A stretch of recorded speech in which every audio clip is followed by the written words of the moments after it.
for the utility board and the city council and the Conduit, Art Valley Conduit. So Patrick is unable to be here with us today, who is our chairman. He did send out some questions. I just want to remind everybody that this is a work session, so we can't conduct any businesses. There will be no motions, there will be no seconds, there will be no business done here. This is a meeting to talk with the Conduit about the questions we put forward as utility board. With that said, I would like to call you up to the microphone, whoever wants to speak first. Before we've had these meetings and they've been long introductions, I think pretty much all of us know the situation we're in, so I don't want to have a whole history of the Conduit, but if you want to give a brief summary and then get into the questions, I think that would suit us all very, very well. Absolutely. Yes, so my name's Leanne Noga. I've been here lots of times with you guys before, but since I've been here last, I've assumed that... Can you move that down a little bit? Is that better? Yes? Good. Okay. So since I've been here last with you all, I actually have received a new position. I'm the executive director of the Southeastern District. I have some staff with me here. This is Gordon Dillon. He's our project engineer on the Arkansas Valley Conduit, and Chris Woodka, which has been involved in the project for years. Also Bill Long, the president of our board of directors. So that's actually who's here at the moment. But I wanted to make sure that you all know, and some of the staff that work with you all have worked with a number of individuals in the past, and so far our team has moved on. So in the past we've worked with Kevin Metter, we've worked with Mark Scott and Garrett Marcus, and all three of those individuals have moved on from the district. We actually have two open positions right now. One position, which is a project engineer that will be working on the Conduit, and also a water resource engineer. Just so you have an idea of where the district is in staffing levels, as well as searching for new teammates to get involved in the process and be that many more individuals for you to reach out and talk to. So I'll kind of set the stage, if that's okay, based on what you had just said. Right now, I'll leave it up to Gordon, which is our project engineer, to give you a good update on the actual Conduit, but I wanted to make sure that we have a clear understanding and that the utility board understands that even though the ABC, the Arkansas Valley Conduit, is one project, one big pipeline, we've divided it up into two smaller projects, sub-projects. So the main trunk line is the responsibility of the Bureau of Reclamation to design, construct, and build. And that is being built with federal appropriations dollars. The second sub-project is on behalf of the participants, the enterprise, the Southeastern District enterprise, will design, build, and construct the spur and delivery lines of the project. So I think it's important to remember those two portions. When we get into some of the cost that we're going to be talking about, that part gets a little bit confusing, so we'll try to be as clear as possible on what the costs are associated with each section and how we believe that will move forward. So I think that's important. Also wanted to mention just a quick update on legislation. As we've said in participant meetings over June and August of last year, when the cost estimate of the Conduit came out last June, there was a need for revised legislation. So in 2024, with the assistance of our delegation, we introduced new legislation. What that legislation started out was to increase the number of years on the debt of the Conduit, the repayment contract, as well as lower the interest rate. And at the end of 2024, that legislation was revised per negotiations within the delegation to move from 100 years to 75 years.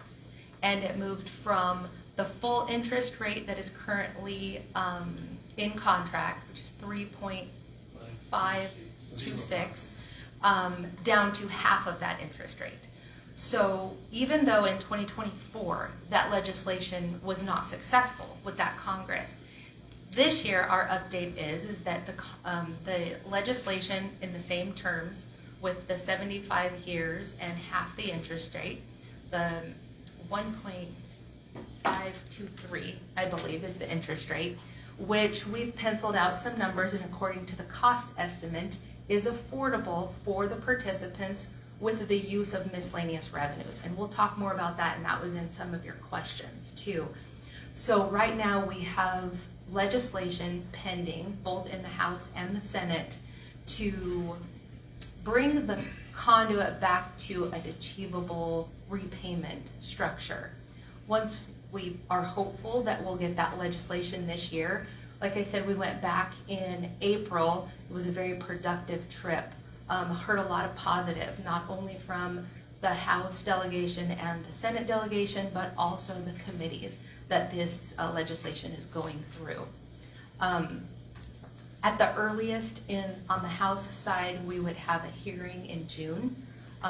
That's the next available time. We're hoping to get that next slot. In the Senate, we'll have a couple more steps to go through, and hopefully both Senate and House side will be on the floor by the end of the year. That's the hope.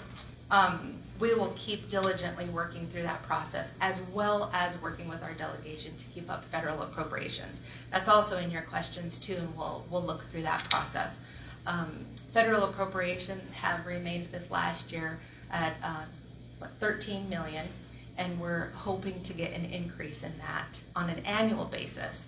That's outside of the funds, federal appropriation-wise, that has already been allocated to the Arkansas Valley Conduit. So as we get updates, we'll make sure that all of our participants are updated too in that process. And I know through Tom, you all are receiving the newsletters. So as we have new information, we're adding that information to hopefully keep all the participants up to speed when we're not actually requiring your time and getting you together in a room. Even though, just like this meeting, we're always willing to come, talk, visit, come up with all the things to help all of our participants feel comfortable and also get to the next step that you all have to get to. Is there any questions specifically besides a construction update before we get into the questions? Because I don't want to go too far into the details as you suggested. No, I'd rather us stick to the 10 we have, and if we have any questions afterwards, then we'll open it up if we have time. Wonderful. Sounds good. Well, I'm going to go ahead and let Gordon go through the specific questions and the thought-through answers that we came up with. And then my hope today is that we could have conversations back and forth. Like you said, if there's additive questions, please don't be shy. We'll take notes on those. There may be answers that we don't have. There may be answers that we need to get back to you. As long as that's okay of us going through Tom and kind of filtering those back to your utility board, we'd like to do that. Okay? All right, Gordon, let's do that.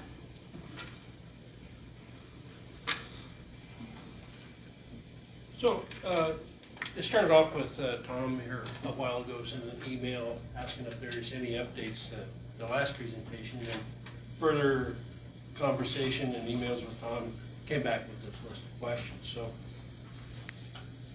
jumping right in, the first question is, what are the current cost projections and how have they progressed since the last updated provided to this board? Well, as you know, the original estimate was based on 2016 pricing and then escalated up to 2019 levels. And then last year, as everyone knows, it was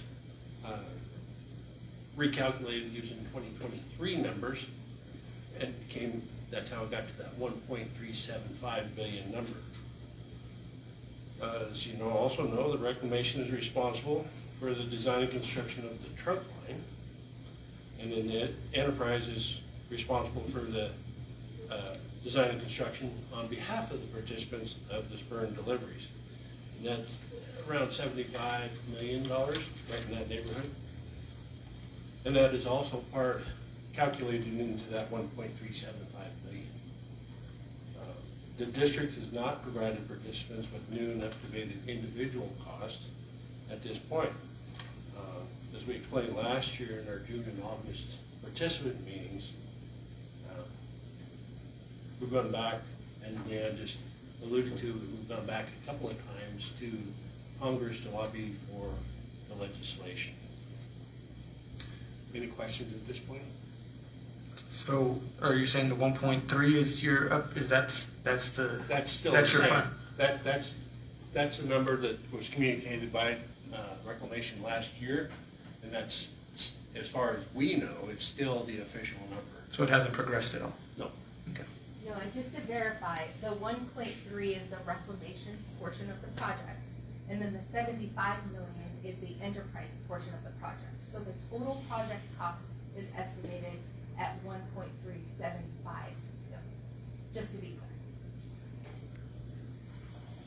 clear. So you both mentioned that the Bureau is paying for the trunk line. What happened to the 35% requirement for the participants? The 35% is still in place, and it's 35% per legislation in the Public Law 11111, which is a 35% participant responsibility of the total project. And so that 35% is what we believe, according to the current pending legislation, that the miscellaneous revenue, the revenues generated by the Fry-Ark, Arkansas project, will support in full. Okay. We'll dig into that deeper as we progress. Okay, moving on to the part B of that question. Why can't the district offer a maximum cap or fixed price commitment to this project?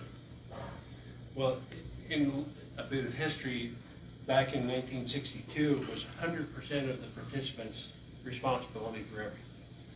And then, of course, that was totally non-doable. And then it moved in 2009, when it got to 35% was the participants. And then that further progressed into the miscellaneous revenue, paying the bulk or all of that 35%. In the original design in 2019,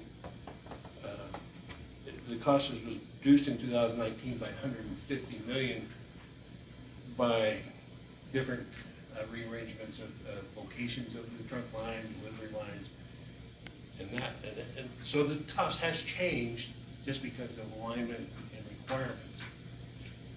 And, we really don't know what the final cost of the project will be until we get closer to the time of actual building. Again, the goal is to use the miscellaneous revenues to pay that 35%. And work on this that we do as a district on the spur and delivery counts towards that 35% payback commitment. Any questions there? Will you have a breakdown of the revenue? The revenue sources? Yes. The miscellaneous revenue sources are all storage contracts that are in Pueblo Reservoir.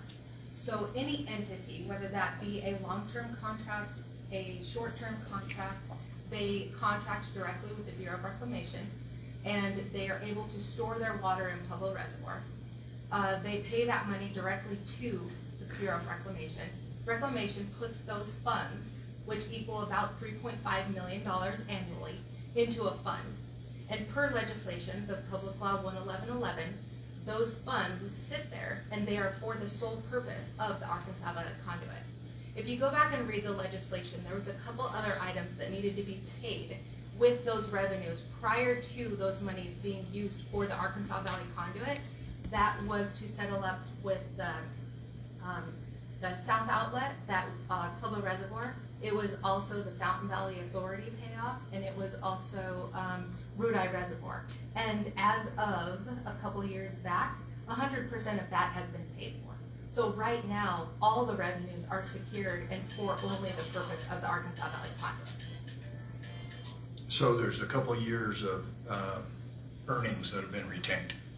Absolutely. Correct. The last portion was 2019, that Rudai payoff. Okay, so 5 years. 5 years at $3 million. About 3.5. Okay. But it does have an escalation of 1.79% on an annual basis. What escalates at 1.7? Each one of those contracts, the revenues. Okay. So on an annual basis, any storage contract, whether it's annual or whether it is a long-term contract, all those revenues increase at 1.79% 1.9% annual. So it is increased. Oh, sorry, that's not Sorry, down, okay. 1.79 annual. Right. Okay, so moving on to C, that will the district consider a not to exceed clause in the contract for the participants? And that really, it comes down to if there's specific criteria that's relevant. Some of it, again, and this is part, it also goes along with the second part of that question. What cost model or escalation indices have been used to calculate final cost? You know, what portion of the project we're talking about? The district has used a realistic consumer price index in forecast in the past. And then reclamation uses kind of a different methodology to get to their escalation numbers. And we got to remember that some of what they've included in theirs, and I'm not exactly sure how they did their inflation escalation, but they do have pretty good contingencies figured into this. And at this time, it's in that 34 to 36% range. So I'm not sure how you could put a not to exceed cap unless it's a pretty high number.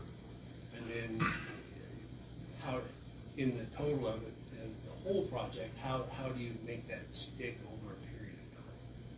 So it's not off the board, but it would be, you'd have to look at the specific instances of what we're trying not to exceed.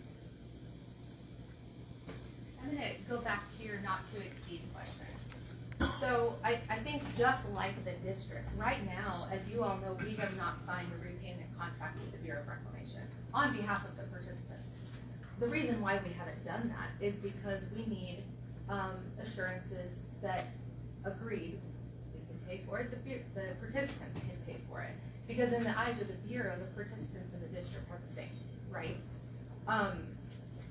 In no way, shape, or form are we going to come to any of our participants, as we have not yet, and say, hey, sign on the dotted line and we don't know what it's going to cost.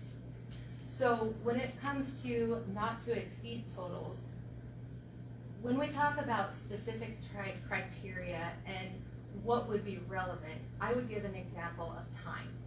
For instance, could we do a not exceed clause for a period of time, say 4 to 5 years, which is a realistic time frame that gives assurance to both parties? I think that that's something that should be looked at, because I give you the assurance, as I say here, that we're not going to come to any of our participants, including Junta, and say, hey, sign here, but we don't know what it's going to cost.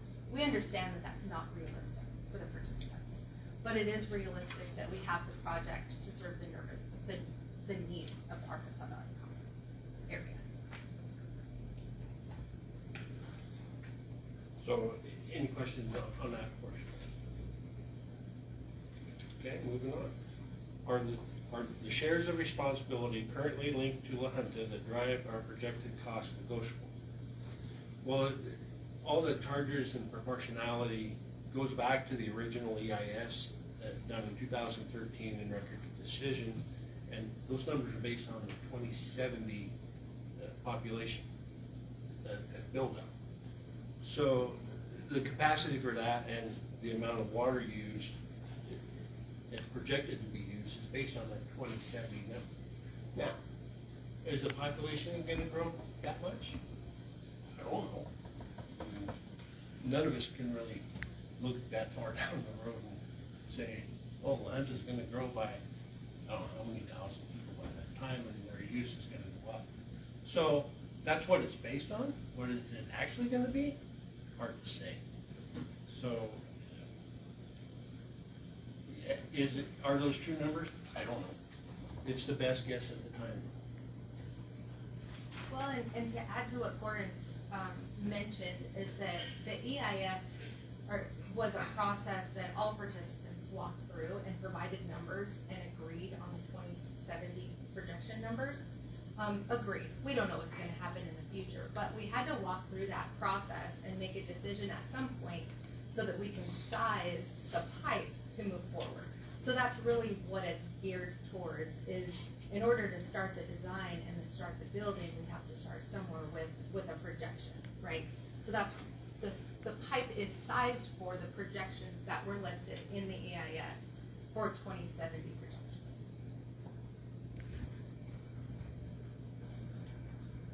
Questions on that?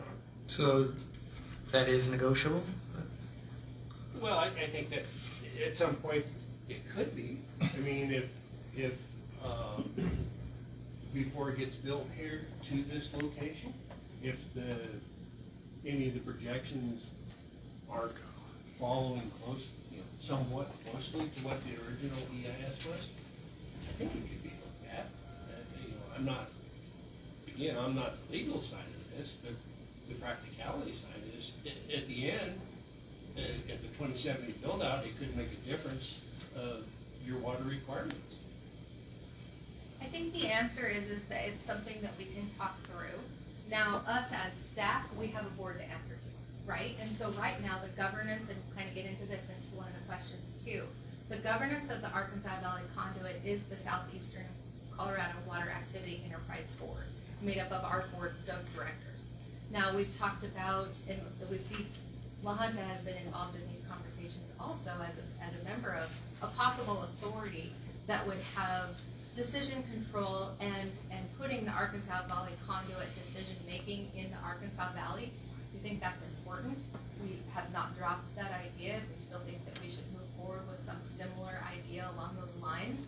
And what it's gonna come down to is we're gonna have a structure, and it'll be up to our board of directors and or this authority to suggest to our board of directors how it should be divided up and where we can give and take a little bit. But as of right now, according to the EIS, we don't have the ability to change that. Could it be changed in the future? But this is the process moving forward for the moment. So, Leanne, can I add something here? Absolutely. If you chose to do that, and it would, she's right, it would be a board decision, but I think you'd have to realize you'll be giving something up that someone else will want. And so it may not be possible that we get that capacity back. So that's just something to think about. It'll have to be a process, but I don't think we're trying to ram anything down anyone's throat.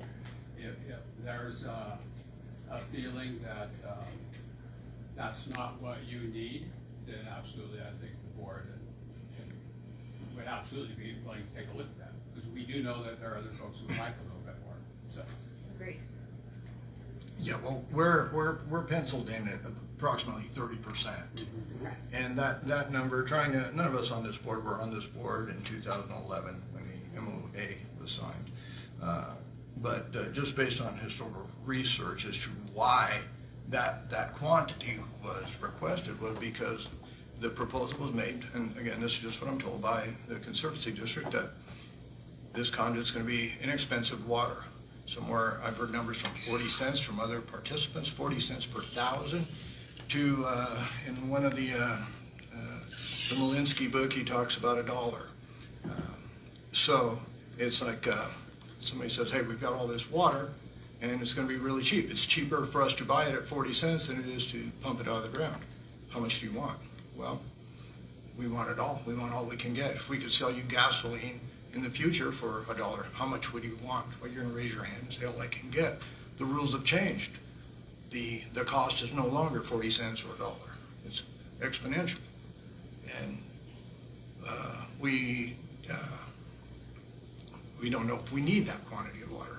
I'm sure we do. That's why I said we'll take a look at it, absolutely take a look at it. There are other folks who would like to have additional water, so to say that that's where you're locked in today, permanently, no. We've asked this a couple of years ago, and we got mixed responses. One day it was yes, it was flexible, and then shortly after it was no.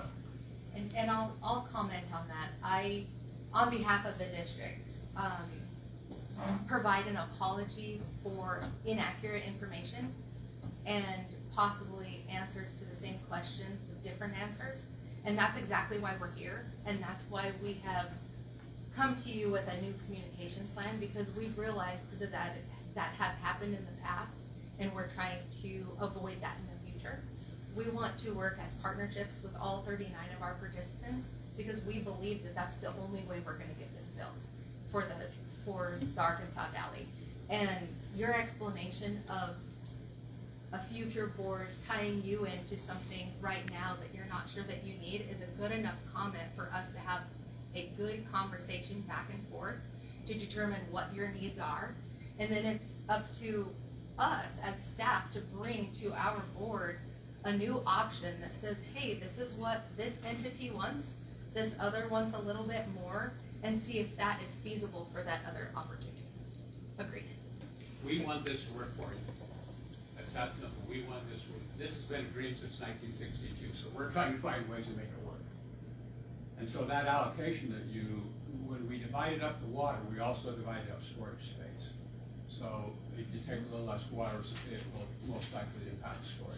So there's a lot to work through here, but we're willing to have that conversation. That's the important part.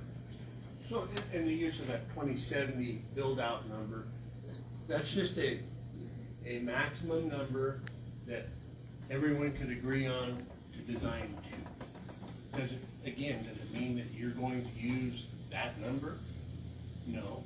I mean, you may not experience that growth, so you're not gonna need that amount of water. But if our cost is determined based on that, then it does matter. And it currently is. So yes, the conversation is worth having.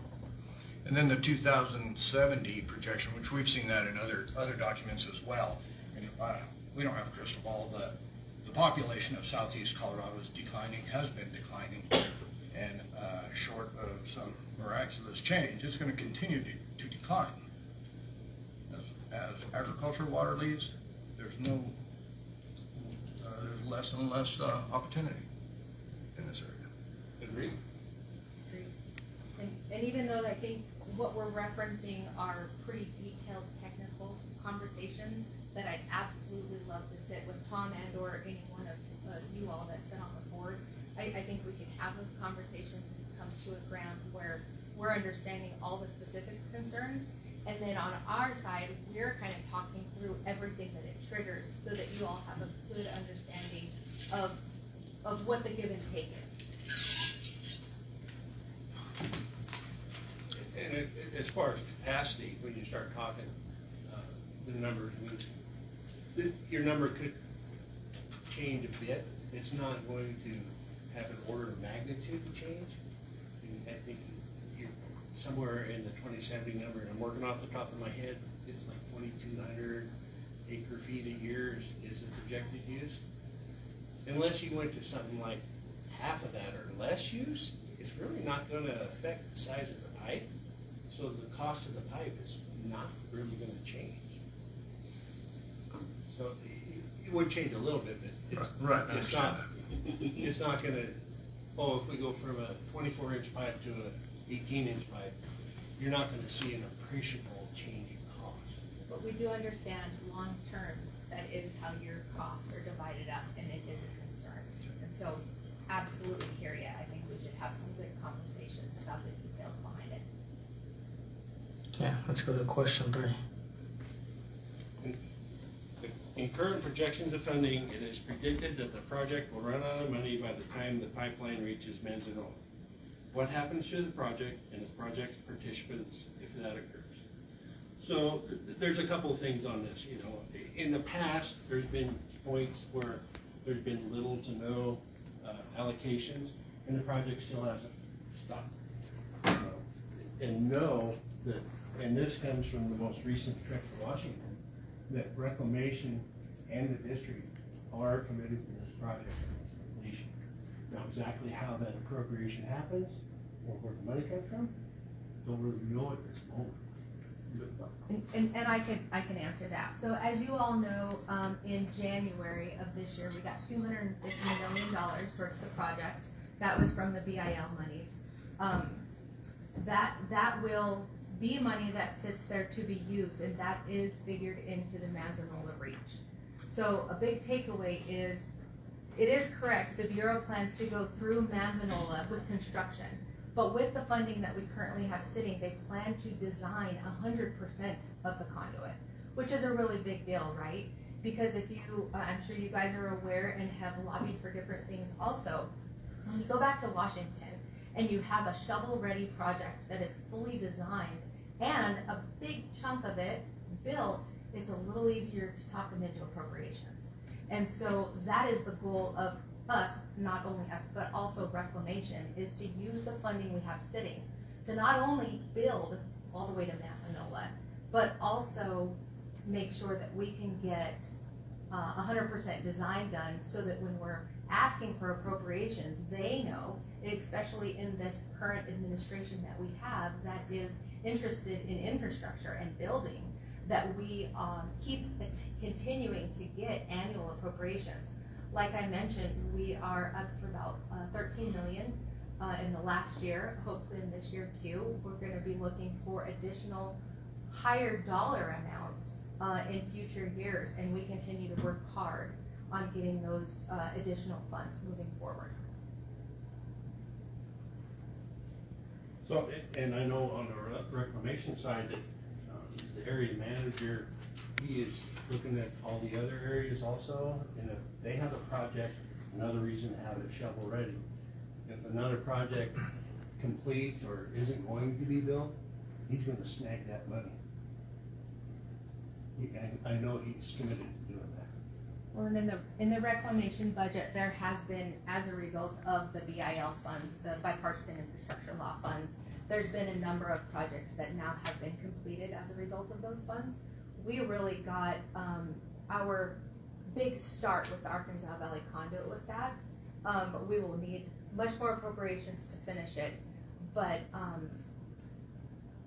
as far as we've gotten to this point, like I said, the real key is using those funds to make sure that design is complete, so that we can ensure additional federal funds, federal appropriations. Where are you at on right of way west of here? For acquiring? They're actually, most of this, of it is going to be built in either county right of way or state right of way, either CDOT or county roads. There are a few private easements that we're working on, permanent easements, and they're actually coming along pretty well. I know that just to north of Manzanola, there's a pretty good sized one, and they're almost done with the paperwork. Basically, it's in review. So there's not a whole lot of private stuff that we're crossing, and those are progressing at a pretty good pace. And it's worth mentioning that the private easements that are being currently obtained are being done with the Bureau of Reclamation. That is on the main trunk line side. That is not on the enterprise side of the project, the sub-project. But with that said, we want to make sure that if you as utility board members hear anyone in your county or anyone close to, please reference us and we can help them get any information they might have or follow up. Gordon is constantly talking with Reclamation about those type of processes and where they are in each county. So we offer, even though we're not per se doing those negotiations, we have all the right contacts to make sure that we could be your point of contact. So if I understood correctly, the Bureau is dealing with the right-of-way acquisitions for the trunk. That's correct. How about for the delivery lines? Now, on the delivery lines, as far as I know at this time, they're all in public right of ways. Well, I've had a couple of, maybe not a couple, but one farmer last year that could show me some of their documents and requests for access.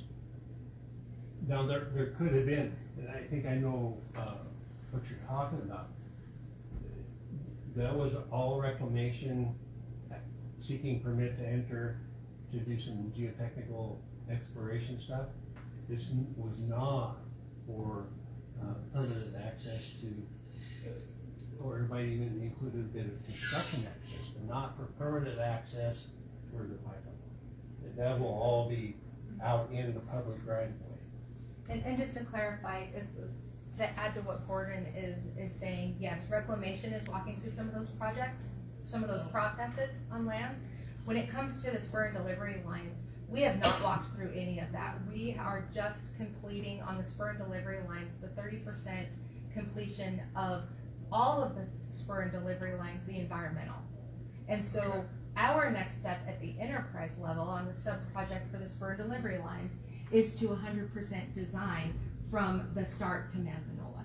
So that would not be what the district is concentrating on right now, but I do offer the services of the district to make a connection, especially if you have anyone in the community that is mentioning something that they may not be understanding. I probably make, well, what Gordon said, I think is probably accurate. Yeah, and soon as, one of these complaints came through one of our board members, and I ran it down, and that's as far as we know, and that contractor that was trying to secure those, he was talking way past what he was authorized or was necessary. And that has been corrected on the reclamation side.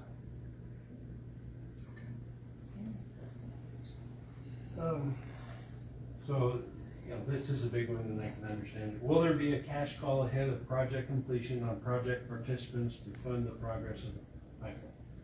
So, no. The short answer is we understand it is no. The district sends participants an annual budget, which have never been exceeded for the MOU of 2011. Now, if there's more to that question, maybe a little bit elaborating on the question would help us answer that a little bit. There's no intention from the district, our board, the ABC committee, or reclamation involved that we would ever ask for our participants, the 39 participants, to include funds that would put them at a hardship at any point. So yeah, for us to require you to put a cash down is not going to happen.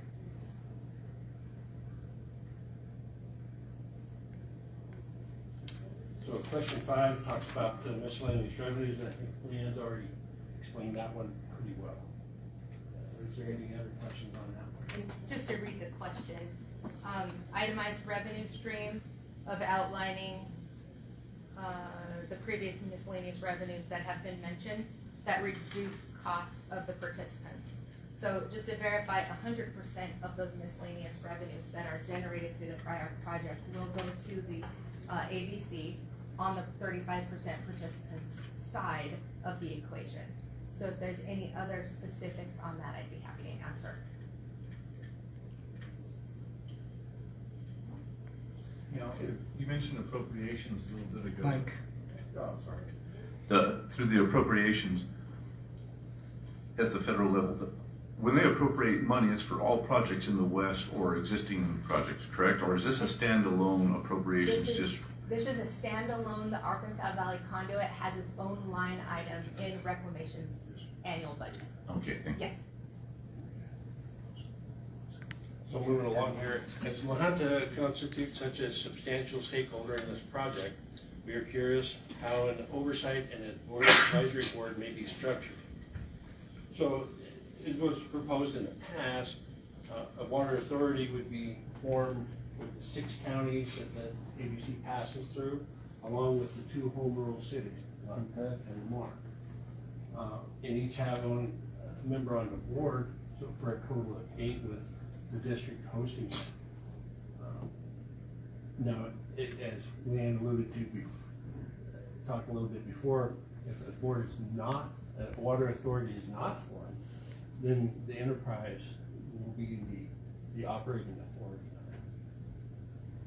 The district as a whole believes that, our district is a large area. We cover 9 counties, counties that are not going to benefit from the Arkansas Valley Conduit. And it is our belief that we would like to put that decision-making in the ability of the conduit participants or the area of the conduit.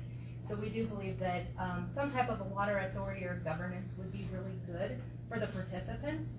But, and we've proposed the structure that Gordon has talked about. I know you all are aware of that from the past.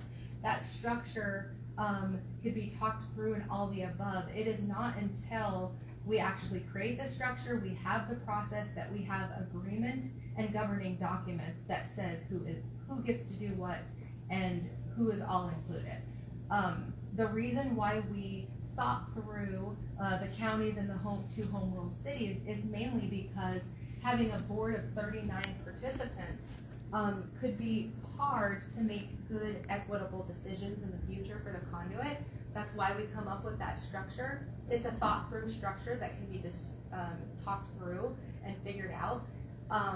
The main goal behind the authority is that we're putting the decision making in the hands of the individuals who get to benefit from the project with a goal behind it is a fair and equitable manner for the valley to function the conduit.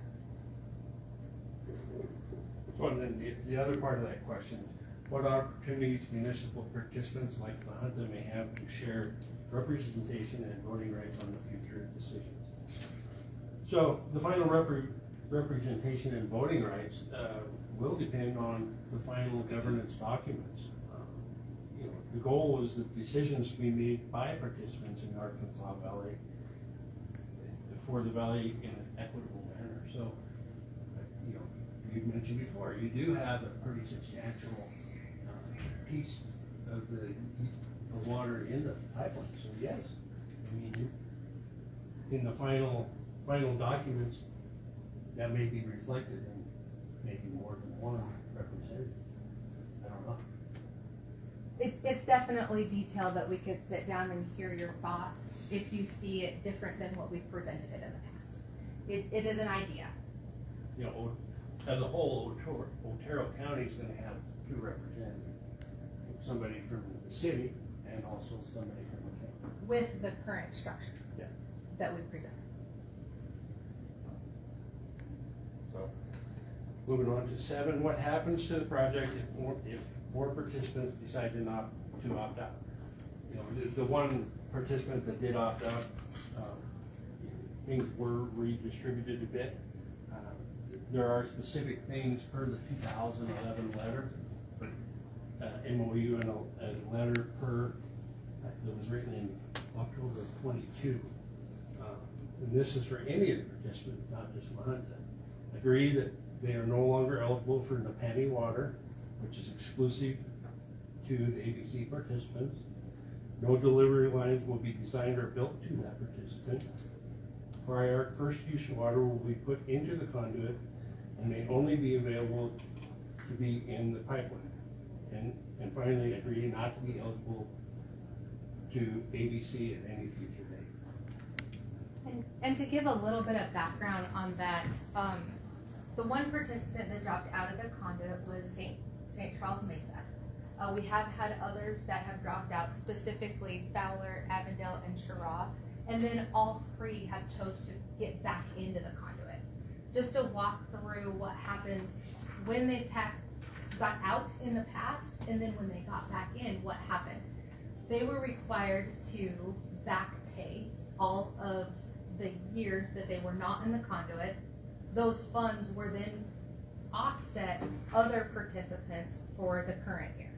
So just wanted to make that a note that yes, we have had a few come in and out. The only one that has stayed out is St. Charles Mesa. With St. Charles Mesa's choice to stay out of the conduit years ago, prior to our 2011 agreements, it actually saved about, at that point, close to $200 million from building the pipeline from Pueblo Reservoir all the way around the city of Pueblo and to where we are currently connecting. So that was a large portion of the pipeline that then was not designed, obviously not built, and not needed. So that was one of the adjustments that adjusted the price downward with the first estimate that we had. You said 2011 when they backed out? I believe, Chris, you can help me out on which They year. dropped out in 2018, 18. and at that point, we were designing something that was gonna go through St. Charles Mesa. When they dropped out, it avoided the need for that and further saved money. Going through St. Charles Mesa in the first place and using Pueblo water, that's where we saved about $150 million. And when they, after St. Charles Mesa dropped out, it removed the need for 3 other connections to Pueblo water system have saved additional money. And I think that the significance of this is as we build down the line, there may be design changes that could also, reduce costs or whatever, but it has happened in the past that way. So when St. Charles dropped out, there were no repercussions to them? Well, they can't get into panning water, that 2% from dried up farmlands or any future panning water. They were not refunded any money. They just basically will not be able to participate in the Arkansas Valley Conduit in the future. Those are the repercussions. So if they decided they wanted back in, we have no way to do that for them. Okay. So you briefly spoke about misinformation, different answers floating around.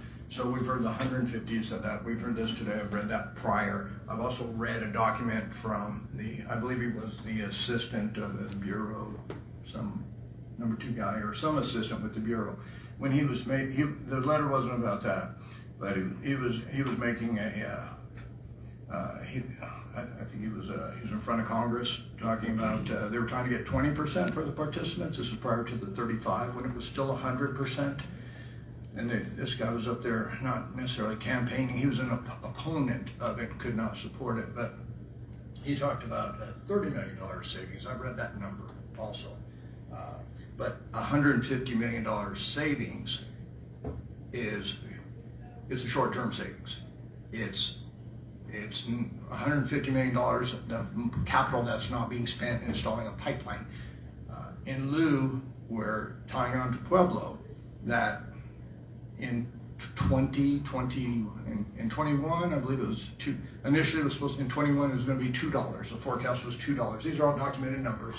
So if I'm off a year or so, apologize. But it was $2. Then in 22 went to $2.19. Now we're at, currently, as far as I know, we're at $2.46 per 1,000 gallons from Pueblo. And we are, the Arkansas Valley Conduit is considered for contract a customer of Pueblo Water. And so we are subject to rate increases. And so that will continue to go up. Yeah. Just for verification. I'm sure it will, and that's the point. So we forgave or did not expend $150 million or whatever that cost is for the 15 miles of pipeline, but we're paying a premium for water. We are now subservient to Pueblo water. Not necessarily a premium because our costs are much less than their actual operating costs that they charge all the rest of their employees. With that said, they are charging us a cost to use their system. It is the operations to get the our water, because the water belongs to the project, put that water through their system, clean that water, it goes into their system, it's potable water, and then to be delivered to the first point where ABC starts on Highway 50 and 36 lane. So there is an operational cost to that water, which just like the same as your customers that receive your water, you have to pay to clean it to get it to their system. Right, and we still have to pay to clean it and Right. disinfect it once it gets here. Yeah, and it will only need a disinfection when it gets here. Correct. So just as a comparison, and I have no idea what this number is, even if it was built through St. Charles Mesa, there would still be an operational cost for that. It may not be $2.46 at current rate, but there would still been a cost to bring that water through that 50 miles of pipe. Chris on the Pueblo Water Works, and so could you tell us just a little bit about how that works rate-wise? So, I'll switch hats and put on my Pueblo Water Board hat. Our water rates are, first of all, the rate that's in the 2022 contract, the 3-party contract between the Water Board, the Enterprise, and the Bureau of Reclamation sets that rate. And so that is already a signed contract that's there.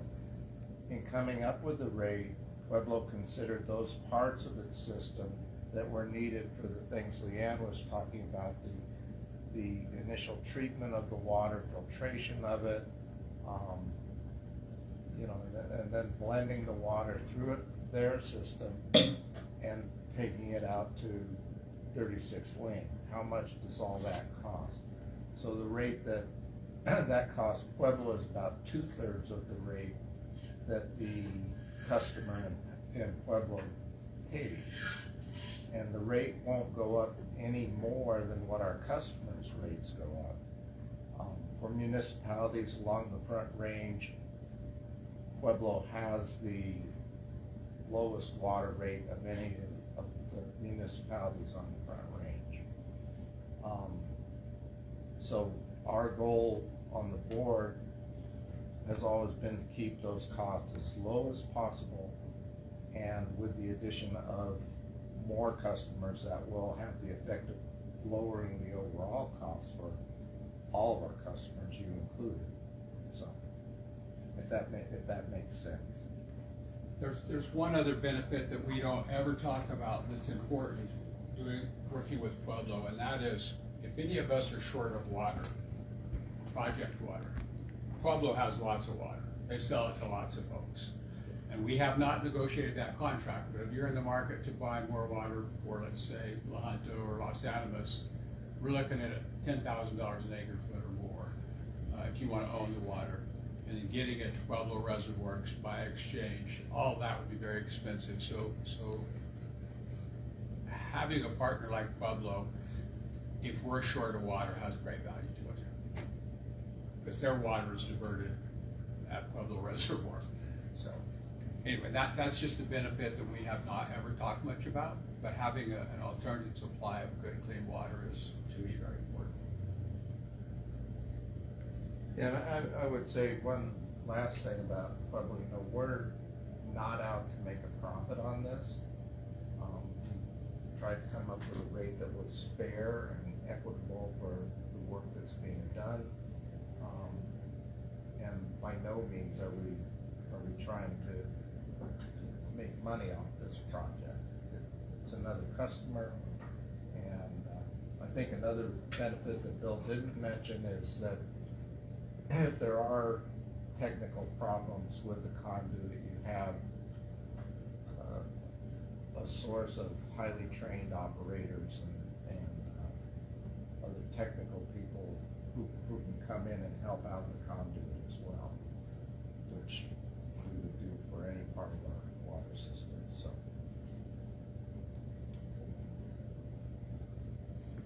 I just wanted a clarification. You said Shiraz in? Shira is in the Arkansas Valley Conduit. Chris, do you remember the year?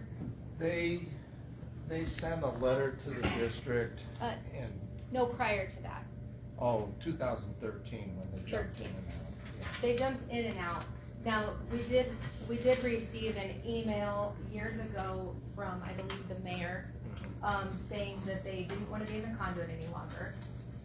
We replied back and said, okay, that's all right. Now, please have your board take action, send us an official correspondence, and we got no reply. So as of right now, Shira is in the conduit as the 39th participant, and that's what we know at the moment. They've continued to make payments. They did submit a different plan to the Department of Health, and as I understand it, they're pursuing both routes now.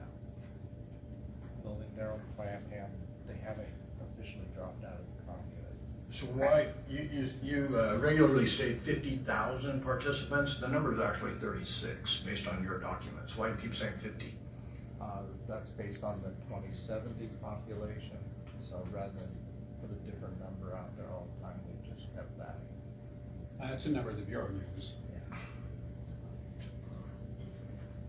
So it's, I would agree with you that the population is not now 50,000, but that's what the ABC is sized for to serve. So can any of you answer this? Do you have any idea what the projected total cost per individual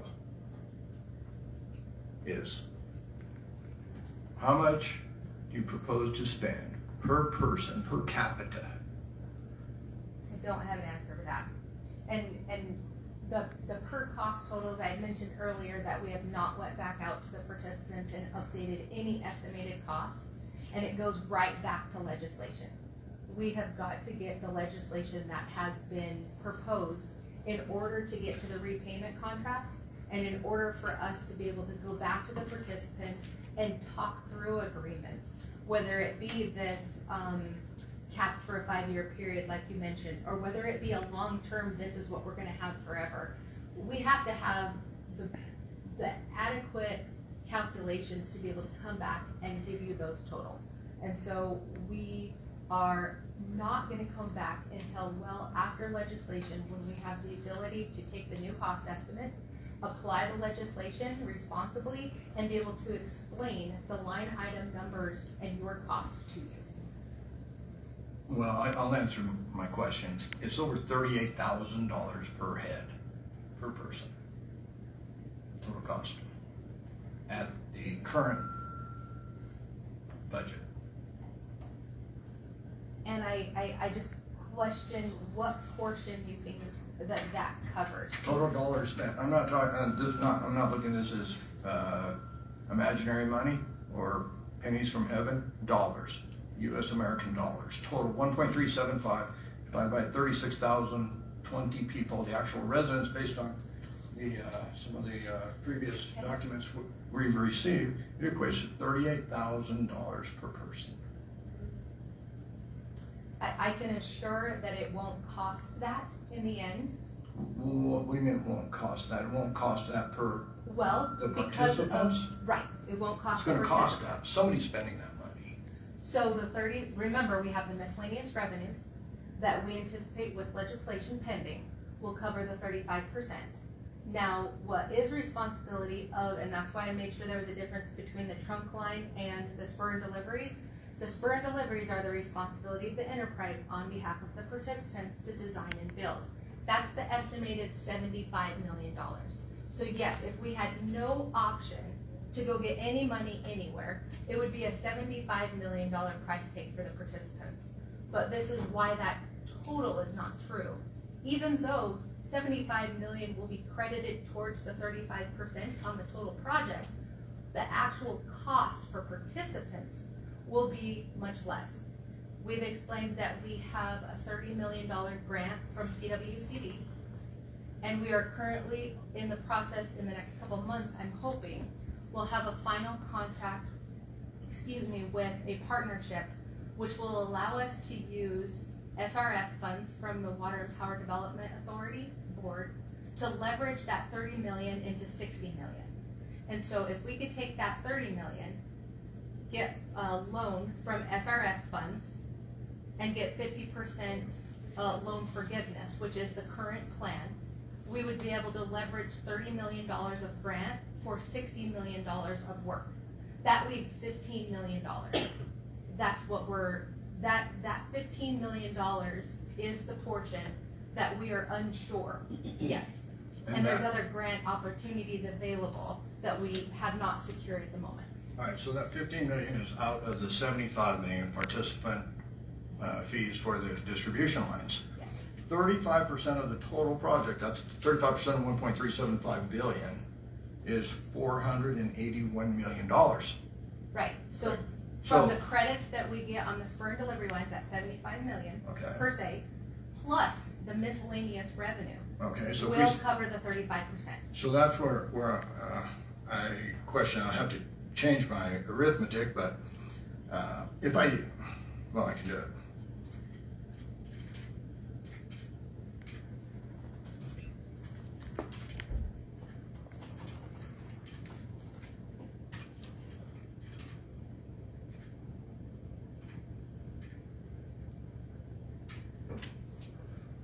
At least $406 million, divide that by the 3 point, If the calculations that you're coming up with, I assure you will be high because we've done them.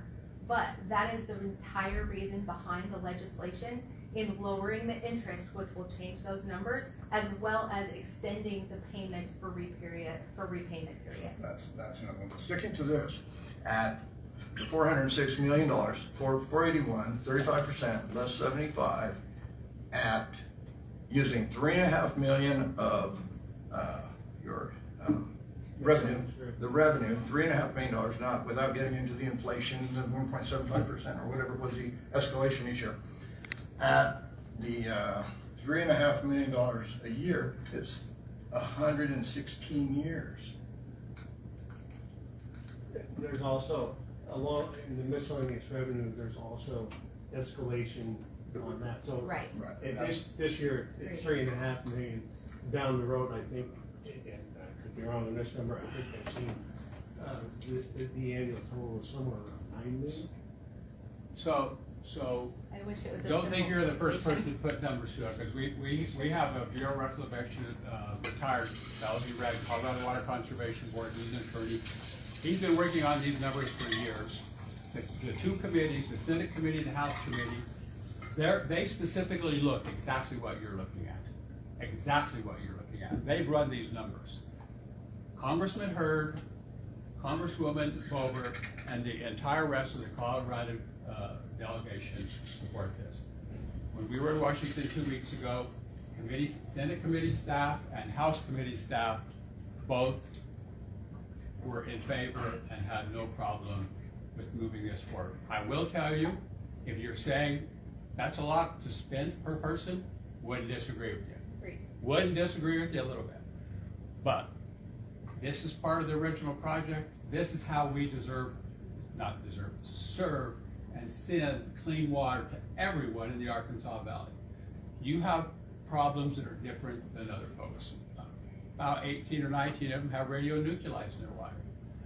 And that's why it takes all of us together to solve multiple problems. I don't think your problem is as big as some of the others, but I do think you have will have at some point a wastewater discharge problem. If you've come up with another way to solve the problem, then that's your prerogative.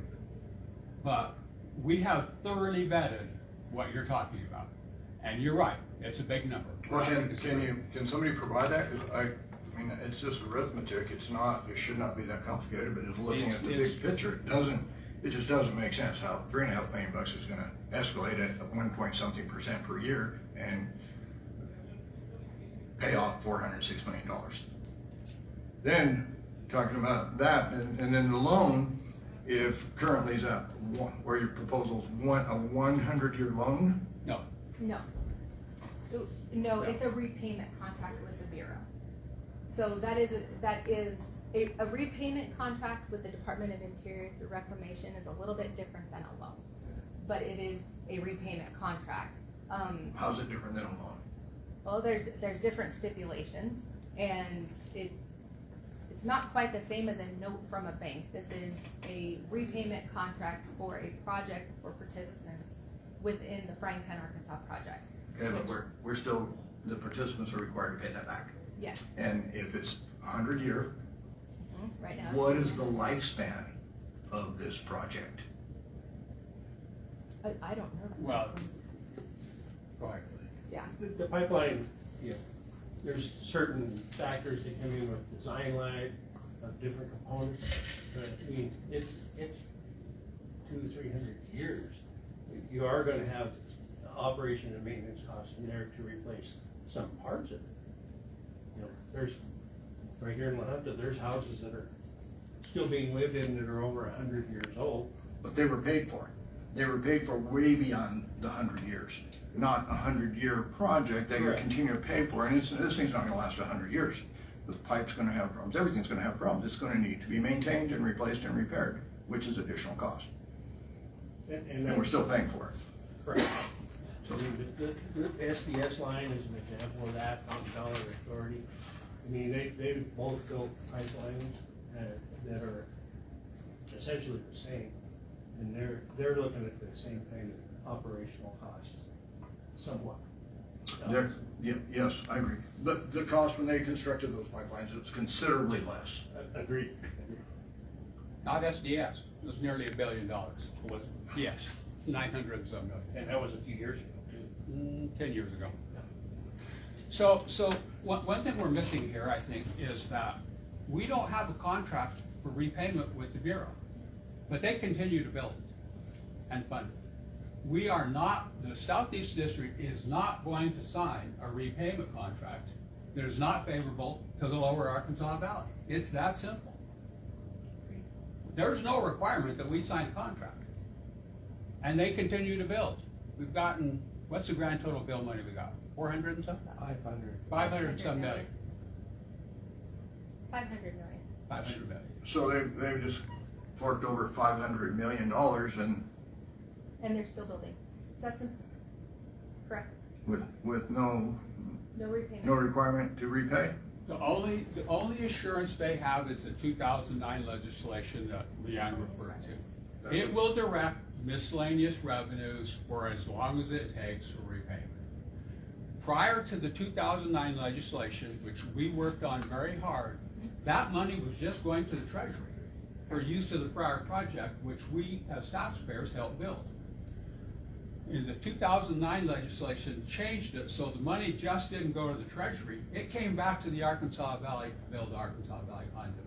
So there is a piece of legislation, the 2009 legislation, that will direct the funds, only miscellaneous revenues for repayment. That's the only thing that's happening at this point.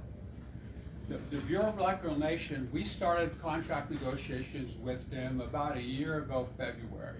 And when they realized the cost of the project had near doubled, they completely agreed that it was not going to work for the lower Arkansas Valley, and we discontinued contract negotiations at that time, specifically so we could make sure that any agreement was acceptable and affordable for the lower Arkansas Valley. It is truly that simple. We don't have a repayment contract. We're not signing a repayment contract. We are not signing it. And Chris might have to help me with this, but another part of the reason we had the 2009 legislation was because Rudai Reservoir had a repayment contract, but nobody was paying it. Correct. Nobody was paying it, even though there was a repayment contract. So the 2009 legislation was passed 99% to take care of the Arkansas Valley Conduit, but to take care of some of these other components that no one was making a payment on. So it's extremely important to me that you understand we are not going to do anything that jeopardizes you folks. We are not going to do that. We don't have a contract. There's nothing that forces us to sign one. It's that easy. And our board, specifically Bill, has been adamant that they will not sign a contract without the acknowledgement of our participants and where the participants are with agreements that we have talked to you all about coming to in the future. But we haven't came to you with an agreement because we don't have enough information to ask you to sign. And we're not going to show And we're up not until going you to. have So information we haven't. that we can share with you and is acceptable. And we have been here in the past and said, you know, we think we'll be here in the next 9 months or the next 12 months. And then we got a cost estimate and that plan got pulled back because we didn't have the right information to come and say, hey, we're ready to do this. And so that's why we really do stress the importance of the legislation so that we can get back to where we were. You know, this project too is taking longer than we would like, but I want to remind everyone, the Fry-Ark project, construction started in 64, 65, somewhere there. 63. 63. It was 82 or 83 before it was finished. But that was a lot of separate projects. That was building multiple dams and No, tunnels. really one dam. It Oh, was, no, they built multiple dams, but to go into a little bit of the history of that, when the project was approved in 62, the first contract was signed in 65. They had already been building the project for a couple years at that time. When they started it, going to your population figures, the population of the entire district was about 300,000, including Pueblo, Colorado Springs, and everything else that's in the district. At that time, 165 million seemed like a lot of money to those people. Probably doing the same type of calculations you're doing, and they went ahead with it anyway, knowing that the infrastructure they were enlarging 2 dams in this valley, building a new one on the west slope, and building a new one in Pueblo. by the time they got done, the project wound up costing 3 times as much as what they originally estimated. And they didn't have, they had a payment mechanism in place, which was the water sales of the project and part of the ad valorem that the district charges everybody who lives in the district.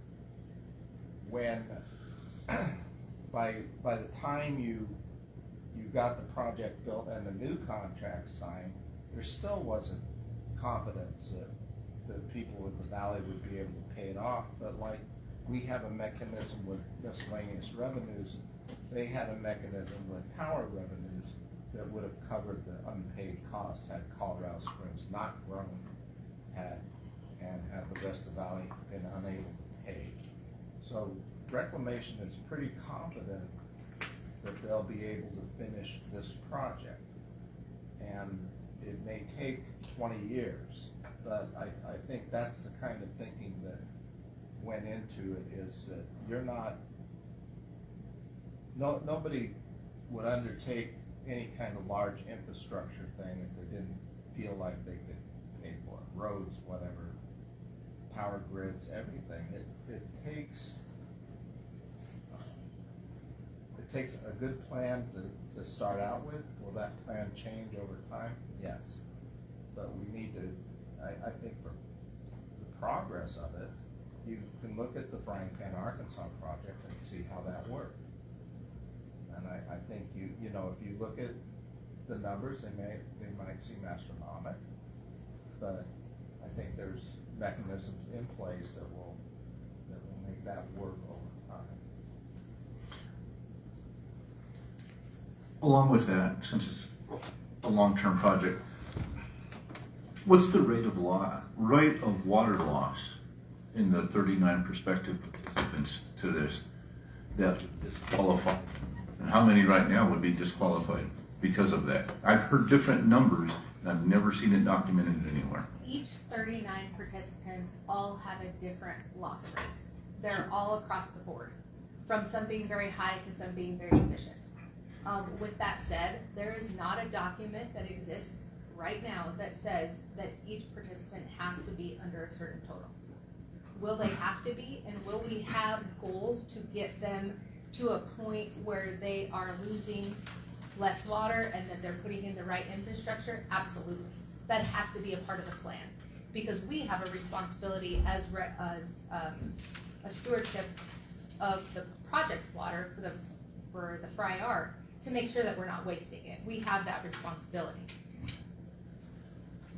So you have 20 years to fix it.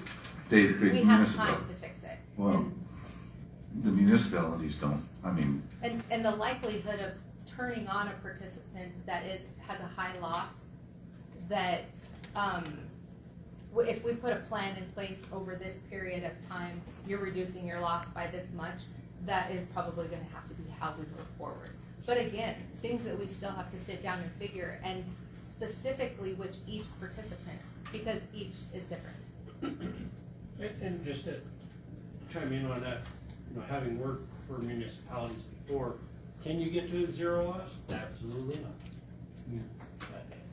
I don't care how tight you get your system, you're gonna have some loss. no, I said acceptable loss, not zero. Zero is not attainable, but we're talking even 50% is going to be a challenge for a lot of these municipalities around here. The highest loss I've seen so far in the studies is upwards of 40%. We're looking at, most of them I'm seeing, there's a lot in that 15 to 20%. So how can you count them at this point as a participant if they're at a 40% loss? Well, and since that, again, that goes back to 2013, they've made improvements since then. A lot of it was through, some of that unaccounted for lost water was through metering. I mean, they've updated their meters. And things have dropped down quite a bit. I would chime in here that we did eliminate engineering reports for all 39 participants with GMS engineering, and we have reports that estimate what their water loss is now and what they need to do to reduce it. And 40 is the highest you have?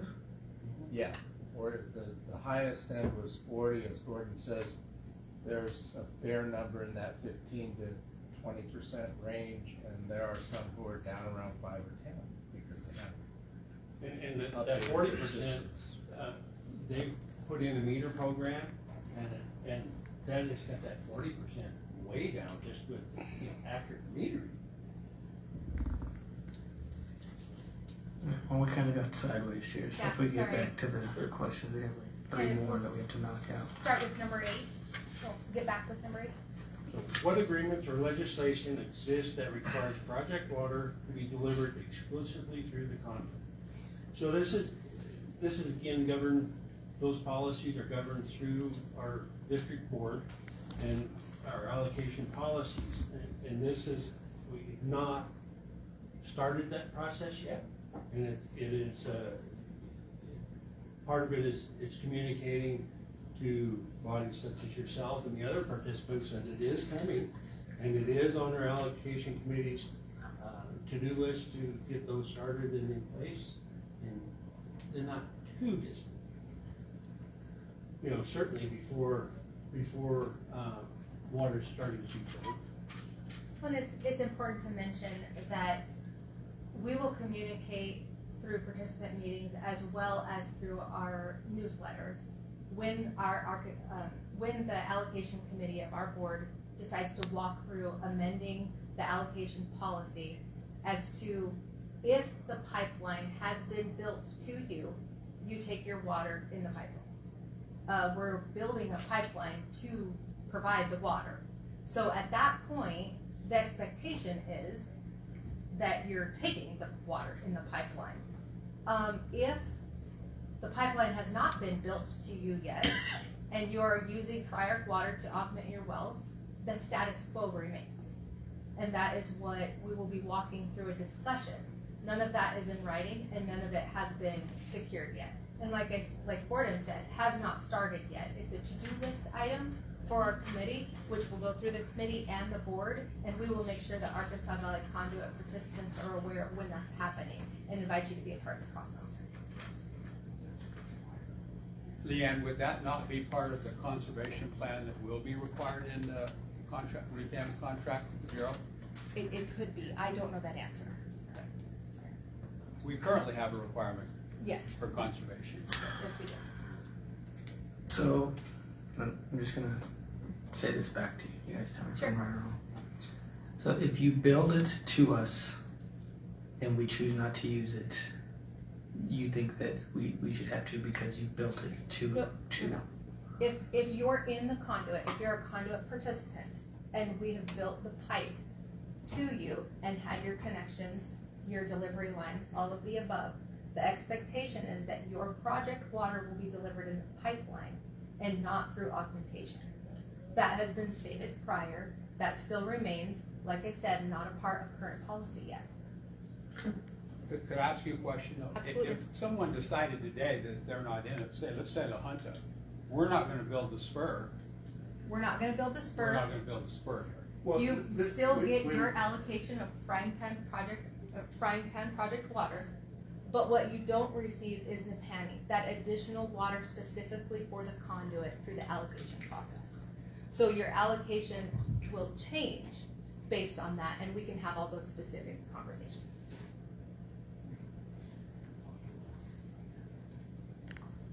So moving on to question 9 here, is there a projected dollar amount that if reached would make the district reconsider the feasibility of the project and either shut it down or rescope? The answer is no. AVC is still the best solution for water throughout the valley. It's a statutory project, so at this point, for the project to be halted, it would actually take some pretty hefty duty legislation. And it goes along with question 10, is there a minimum participant level that if exceeded would cause the project to cease? Same answer, no, because this is a statutory project.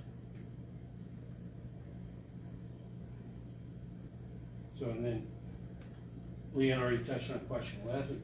If either condition mentioned above caused the project to be canceled, what happens to project water and our availability to it?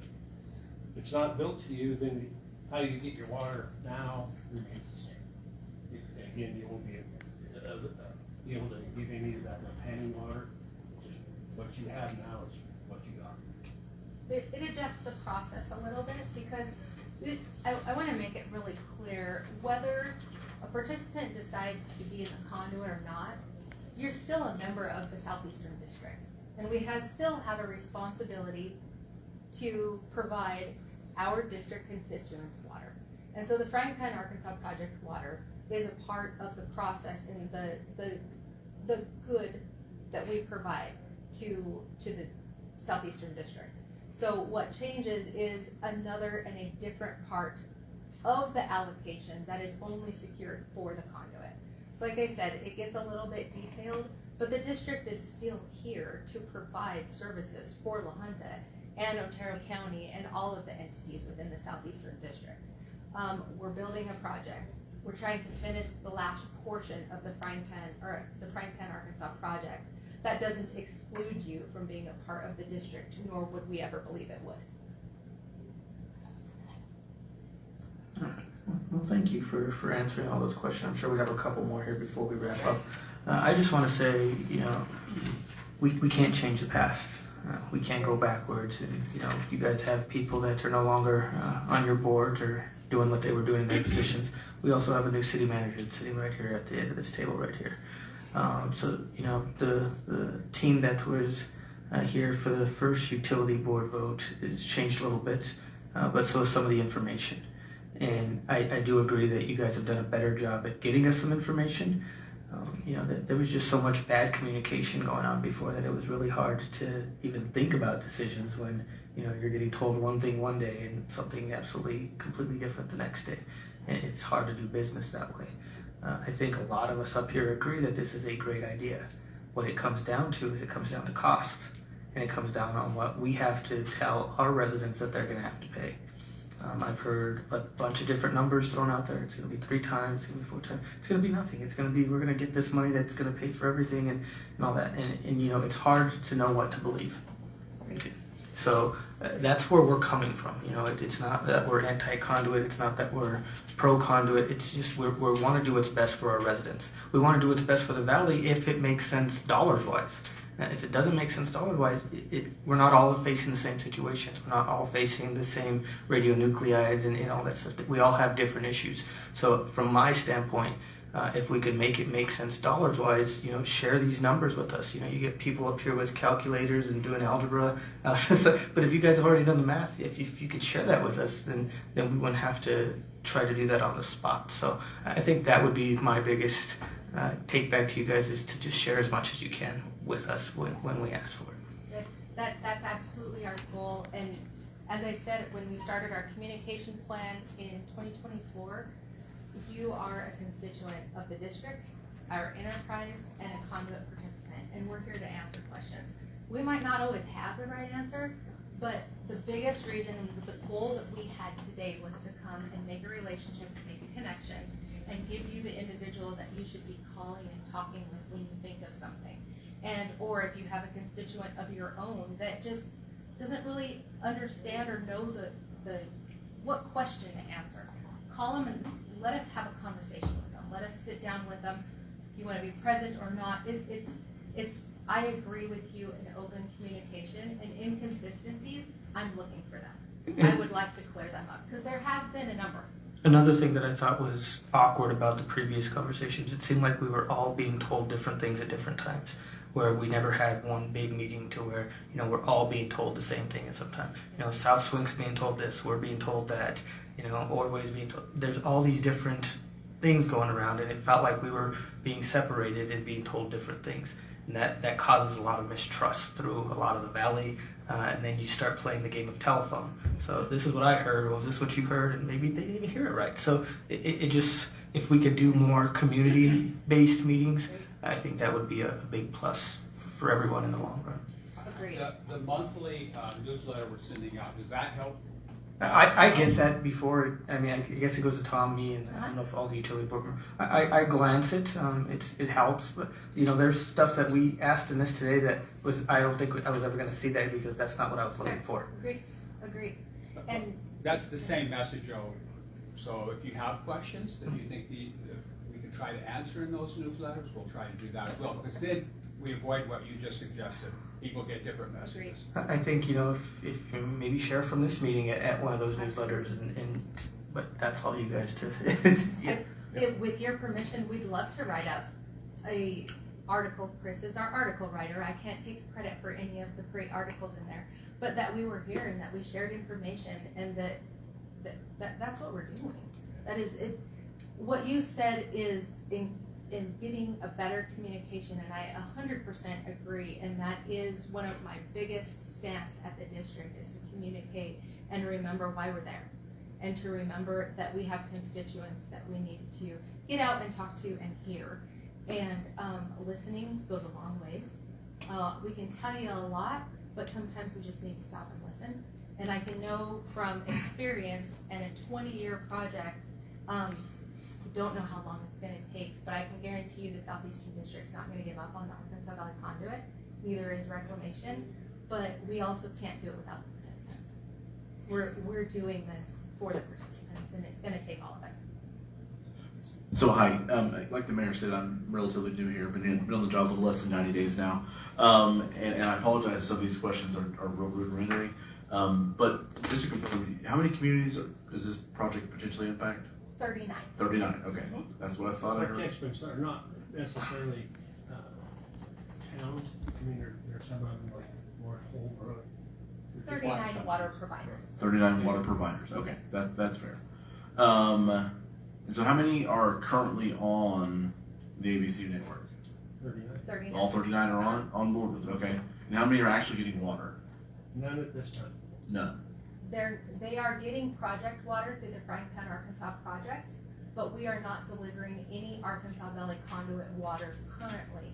The pipeline is, the first portion of the pipeline is still being finished. Okay. And this has been going on since the 1960s? 1962 was when the project was authorized, Okay. but it was about 20 years ago, and I might get some of the history wrong, so I'm gonna look this way. About 20 years ago, Otero County came to the Southeastern Colorado Water Conservancy District and said, we need better water, help us get this project going again.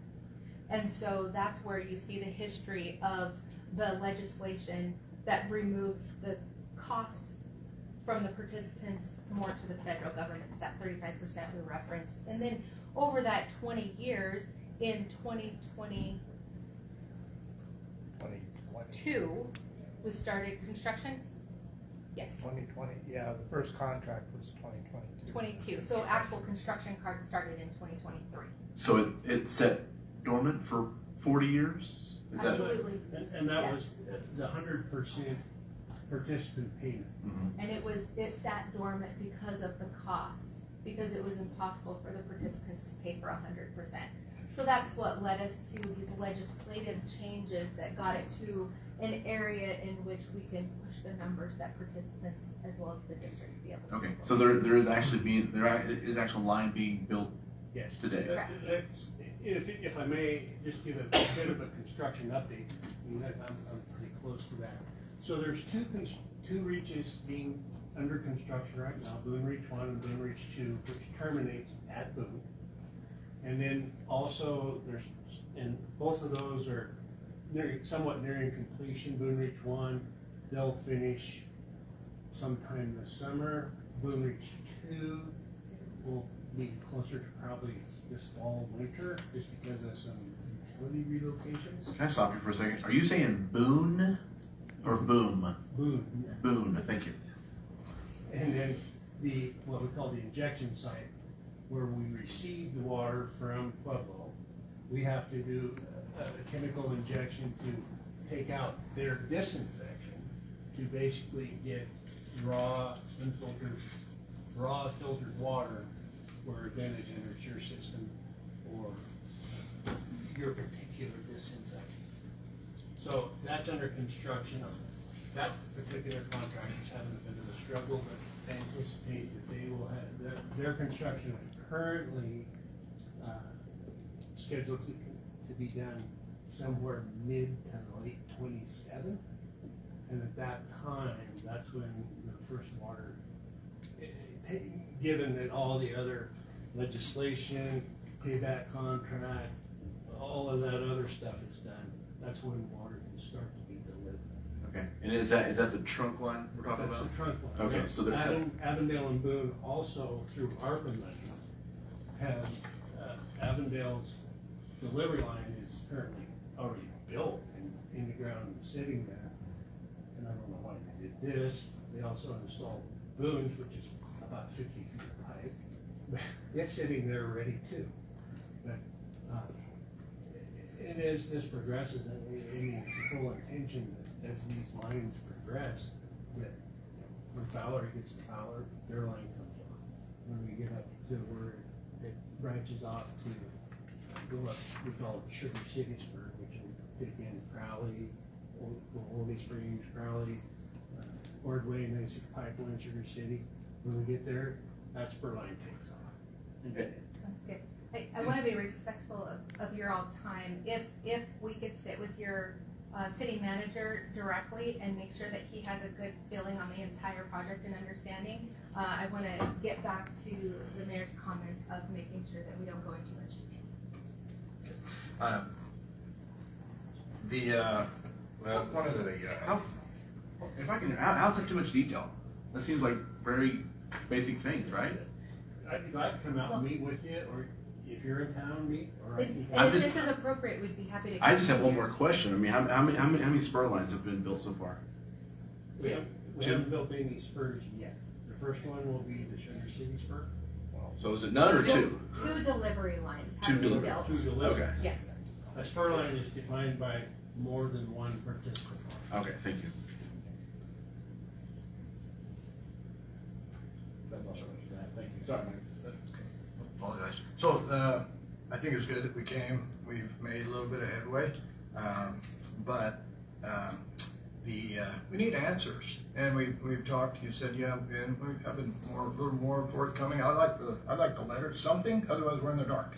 So the newsletter, I think, is good, my opinion. Thank you. But we had asked via Tom a while back for a breakdown of income and how it will be used to repay conduit cost.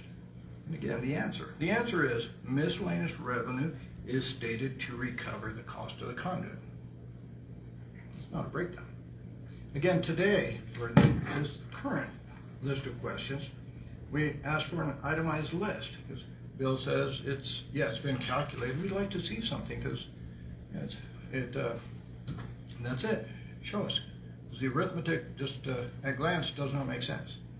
And we're not anti-conduit. I'm not anti-conduit. I'm for the citizens, and we need to have, I guess, an understanding. And I get costs are going to change. I spent half my life building big projects. I know things change, but we need more transparency. And how do you obtain these numbers? We can get you something. Yeah, I'm not sure absolutely. exactly how, but we'll get you something. Yeah, and you deserve it. I'm sure not. It is complicated, but, and you just need to know, and I'm gonna be very upfront about this.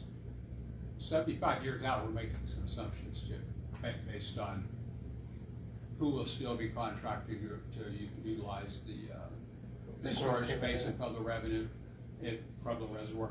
But we'll give you what we can. And again, we've had to make some assumptions, so has the Senate committee, and so has the House committee. These are people that crunch numbers. So we'll do the best we can to give you something that would make sense to you. One thing I want to leave with all of you, since 2002, we weren't successful at all until 2009, but our whole mission has been to make this affordable for the lower Arkansas Valley. That's the 2009 legislation, and that's the legislation we're working on now. So that you know what your costs are and you can afford them. That's 100% of what we're trying to do. Agreed. And then, as far as the spurs, our goal there is that we have no responsibility, or nothing that's going to impact our users. The spurs and delivery lines, as Leanne's pointed out, we are going to have a piece of that. Right now, it looks like $15 million, but yeah, we'll get you everything we can that we reasonably can get. But we're You mentioned the Arkansas Valley. We're La Junta. We're not the Arkansas Valley. And yes, we're not stewards of everyone. If we have a 30% stake in this project, which equates to $400 million being spent, You're not gonna be responsible for that. Like I said earlier, we are not signing a contract with the Bureau of Reclamation unless we know it works for you. well, we need some definitive on several things. The amount of water, the shares of water, percentages and so on, as well as if you could. They have that. Yeah, well, if you don't, I can get it to you. Yeah, What you have, I'm not 100% 2291 or something, 2299, I know that from the 2011 MOA. But That hasn't changed. No, the percentages haven't changed. And of course, that's based on what we bring over every year. Right. That can change. Right, and that's a good point. We don't do allotment contracts or a specific, there is a percentage of our allocation that's allocated east of Pueblo and specifically to La Junta, but it's all based on what we bring over the mountain from, the Colorado River. That's where our water rights are. So if we have a really wet year, that equals more water. If we have a dry year, it equals less. So just so there's a clear understanding on that. And its storage space is tied to that as well. I understand. Great. And if, That's just a assuming you document have that I those have. numbers, but we can verify, of course, that you do. Yeah, we have a couple homework items to do and we'll get back with you, is the best that I can leave you with. And honestly, I very much appreciate being able to have a conversation back and forth and look forward to working with you more in the future. Sounds good. Thank you all for coming out today. thank you. Yeah, Appreciate thank it. you. With that, I'd like to end this work session. Thank you everyone else that came out too.